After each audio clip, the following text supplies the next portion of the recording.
SGC here, and we're back for Comics Time. Tokyo Ghost number 2. We learn more about the world. We learn about the job. They get sent to Japan, and it's like, holy smokes. Like, the artwork here, I really enjoy it. This expanse of the details in the background. It's like enjoyable in a sense where it's not like crazy like James Stokoe, Brandon Graham sort of style, but just like detailed, a lot of background. So we learn about their character backgrounds this time around as well, and oh man, samurai intense. I cannot wait for the next issue just to see more of this stuff because it's just really pretty to look at, and can't wait to see how the story will unfold because it's going to be interesting for sure. Danger Girl Renegade number 2. Holy smokes. Look at this. This is so pathetic and sad. Can't tell, but this is the comic and these are all ads.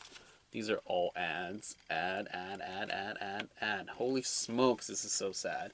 But anyway, back to the actual story. She gets arrested and she does a job and it's like, okay, now is she going to work with Danger Girls or what have you? What's happening now?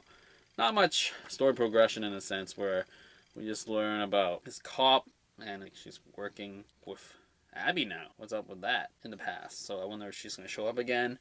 And it's interesting to see how they try to make it sexualized, but not really this time around. So it's probably another 2 more issues. I do hope they sort of pick up the art somewhat a bit because, you know, it's Danger Girl. Come on. Shutter number 16. Another solid issue. Tons of action here.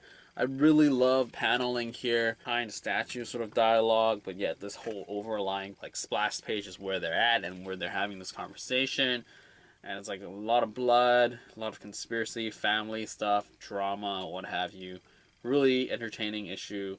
Cannot wait for the next one. The art is like just great, and it's just like the story is getting bigger and bigger. So yeah, cannot wait for the next issue. Weirdworld number 5, the last issue for this Secret War sort of vibe, and it comes back in January. Let me double check on that. December. The first issue comes back in December. So this issue itself, really great. Tons of action. Characters come back, and it's just like figuring out life.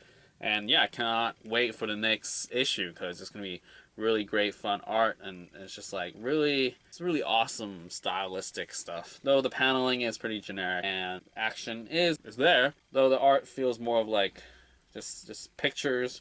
There's not a lot of movement really, I would say, in this issue compared to a few before, but I guess it's just a lot of explosions and a lot of explosions. So yeah, can't wait for it to come back. I'm glad that it's coming back because it's one of those different books because I'm sort of sick of superheroes. The fact that they don't have superheroes, I hope they don't have superheroes because that's a different change of pace. Darth Vader number 11. A lot of things happening this issue, conspiracies, and then the adjutant inspector Thanos is not what he seems, and it seems like he's discovering more and more. And Aphra, is she doing stuff behind, you know, the Empire's back sort of thing, and it's only working with Vader and his own people doesn't know about her, so it's like interesting. So then we have this 6-part crossover coming up soon, so I'm not really keen on that, but they did a really great marketing job on that one. Vader down, and it takes place a 6-part crossover event, and it's gonna cross over with the Star Wars book itself, so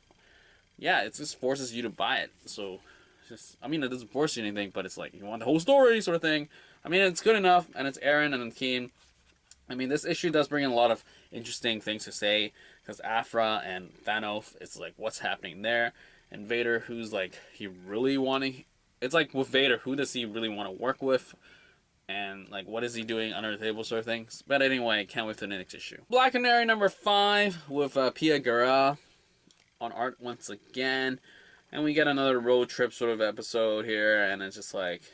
more fighting, and it's just like, oh, interesting. We're at a campsite and we get jumped. Fandom, more band stuff. It's very band heavy, seriously, this entire series so far. So it's like, okay, no superheroing around. Though I wonder if that plays out in the other Batman books. It's like, you know, Black Canary is not around. But anyway, it's like this other chick is here as well. Whoa, what's gonna happen now? Overall, I'm not very super keen on reading this. I mean, Anna Wu's art is great and all, but the story just seems like they're just going round and round in circles.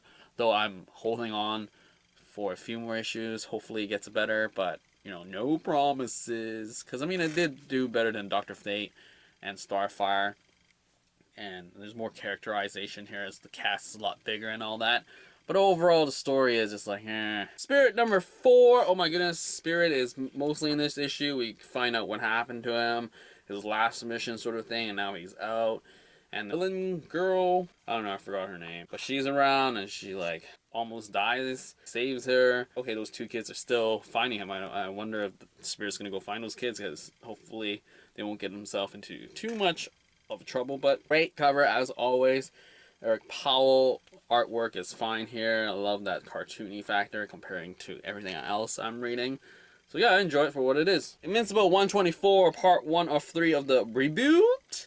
But anyway, we have Mark living back home, and then he meets those high school teenager heroes, gets everything done, helps them along, and a lot of other stuff, and confronts his dad, and it's gonna be like, oh man. It's a very quick read. The art is great and all, but I feel like it's gonna be less, just one panel of Mark, Dad, sort of stuff. But I mean, it is Invincible. It's sort of that pacing is very quick.